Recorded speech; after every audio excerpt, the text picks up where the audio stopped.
Sports reporters, well, say it isn't so. Your boy, right here, your dude. The lights were bright, the cameras rolling, and the expectations suffocating. Angel Reese wasn't just entering the WNBA, she was arriving with a roar, dragging behind her a legacy built in college where she'd battled, bruised, and broken opponents with her sheer willpower and rebounding dominance. Her image had become something larger than life. Her name floated around preseason debates like a prophecy waiting to be fulfilled. Everyone believed they were witnessing the next face of women's basketball, but the professional league doesn't grant crowns based on hype. And now, just a few games into her debut season, something almost unthinkable was happening. The story wasn't about her ascension. It was about her replacement. The Chicago Sky, winless in their first 4 outings, were desperate.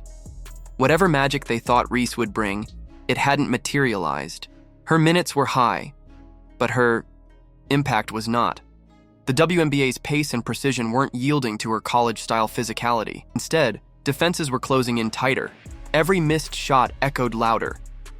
Every clank off the rim began to feel like a drumbeat counting down her dominance. Then came Kamila Cardoso.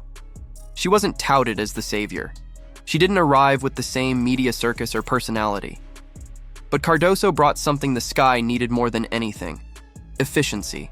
In a critical game against the Dallas Wings, when the team desperately needed a spark to break the losing streak, the coaching staff made the call. They shifted the offense. No more building around Angel Reese. This time, the game would run through Cardoso. And from the opening tip, everything changed. Cardoso scored the Sky's first 10 points with calm, effortless precision. Layups, mid-range jumpers, clean footwork, every possession that touched her hands turned into a bucket or created space for someone else. Her 23-point performance wasn't just impressive, it was transformative. She shot 69% from the field and 83% from the line, racking up 8 rebounds and serving as the reliable interior presence the team had been begging for. Meanwhile, Reese's line told a different story. 25 minutes, 6 points, 2 of 6 shooting, 33% from the floor. She fought for rebounds, as she always does, but her offensive rhythm was offbeat. She drove hard to the basket but was blocked. She posted up but missed. Crucial layups. It wasn't for lack of effort. It was a matter of fit. Her game, brute strength, second-chance hustle, intimidation, wasn't translating to wins. That night, something shifted. Not just in the box score, but in the air. Reese, once untouchable in the rotation, was now clearly secondary. She wasn't pulled from the game entirely, but her touches, her freedom, her role, they all felt reduced. Cameras caught her on the bench, expression neutral but unreadable, arms crossed.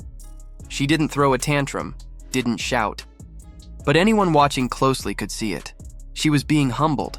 And yet, here's where the story avoids falling into tragedy. Because Angel Reese didn't quit. She didn't pout. She didn't tweet cryptically or demand a trade. Instead, she started shifting gears. In plays that might have once ended with a forced shot, she began passing. She snagged offensive rebounds and kicked the ball out to open shooters. In one pivotal moment after missing a contested shot, she recovered her own rebound and immediately looked for Cardoso. That pass led to points. It led to momentum. It led to chemistry. That's not to say the transition was smooth. Reese had to confront something few young stars are ready for: the realization that her game wasn't built for center stage in this new theater. In college, she'd been the engine. In Chicago, she had to become the fuel, unseen, essential, but not always glorified. Cardoso, in contrast, didn't seek attention, but was quickly becoming the team's gravitational center. When she had the ball, the court opened up. Teammates moved more freely. Shooters found space. And the Sky, who had looked so fractured and disjointed just a week before, suddenly played like a team with purpose. The coach's decision was validated not just in the win column, but in the way the offense flowed. Pick and rolls were crisp. Transition defense improved. The spacing was fixed. Even ball movement, once sluggish, took on a rhythmic quality. In one striking sequence, Courtney Vandersloot orchestrated a textbook screen with Cardoso, passed off to Reese, who didn't hesitate. She fired it over to Atkins on the wing, who drilled the 3. That play, unremarkable on a stat sheet, told you everything. Reese wasn't trying to be the hero. She was trying to help the team win. Still, questions lingered. Was this a temporary blip in her development or the beginning of a long-term role change? Would Reese be content redefining herself as a screen setter, rebounder, and occasional facilitator? Could she mentally handle being outscored by a teammate who didn't carry the same hype or name recognition? She'd gone from the Bayou Barbie to a grinder in the shadows. Essential, yes, but no longer the story. Yet if you looked closely, there was a quiet strength in how she responded. While she didn't light up the scoreboard, Reese found ways to impact the game. She boxed out with aggression. She closed off lanes. She even set the kind of screens that don't make headlines, but do win games. And though her scoring numbers dipped, her assists showed signs of life. The truth was, this version of Angel Reese, limited as a scorer but critical in the dirty work, might be exactly what Chicago needed. Cardoso could carry the offensive burden. The guards could feast on the space created by Cardoso's presence. And Reese? She could anchor the grit, the edge, the resolve. In post-game interviews, she stayed composed. She didn't complain about touches or minutes. She said what fans needed to hear, that she'd do whatever it takes to win. But in her eyes, you could still see it. The fire, the internal conflict, the humbling realization that she wasn't where she expected to be. And yet, that might be the best thing to ever happen to her. Because adversity, when faced head-on, doesn't destroy character, it reveals it. Reese is now at a crossroads. She can fight this new role and risk alienating her team, or she can embrace it and quietly become the kind of player who's indispensable in the ways that stats can't always measure. The Sky are still figuring themselves out. They're not championship-bound yet. But they've made a move that could define their season, and possibly the future of both Reese and Cardoso. The two don't need to be rivals. They can coexist, each amplifying the other. But only if Reese fully leans into this evolution.